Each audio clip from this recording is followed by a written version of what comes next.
avait déposé un préavis de grève l'année dernière, au mois de juillet, qui concernait 2 points, précisément celle de la brouille entre le directeur de la structure et l'un des chirurgiens qui est le chef des médecins au niveau du centre hospitalier régional de Ziguinchor. Brouille que je précise qui a été jusque-là mal arbitré par le ministre de la Santé lui-même. L'année dernière, ce problème-là n'a pas été arbitré, comme je l'ai dit tantôt. Mais aussi, l'année dernière, on avait dit qu'il y avait une dette qui se tramait, qui tournait aux environs de plus de 500 millions. Et jusque-là, ni les autorités étatiques, ni celles de l'hôpital n'ont eu à faire quelque chose par rapport à ces dettes.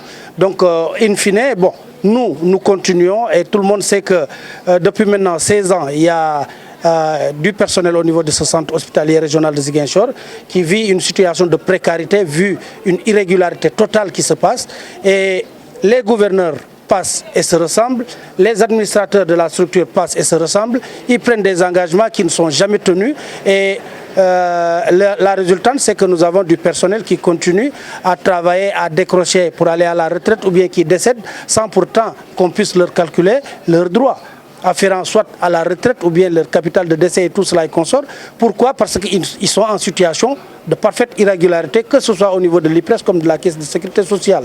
Donc cette année-ci, le 18 mars, nous avons déposé un préavis de grève qui est entré en vigueur hier, le 18 avril 2019. Et hier, ici même, nous avons tenu une assemblée générale où on a distribué les brassards rouges aux camarades, où on leur a demandé, comme vous le verrez au niveau du plan d'action, de reprendre le travail. Donc pour le 18 et le 19.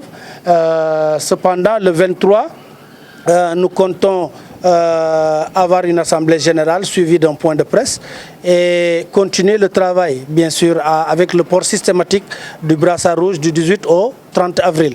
Et le 29 et le 30 avril, fin du premier plan d'action, où il y aura aussi un sitting.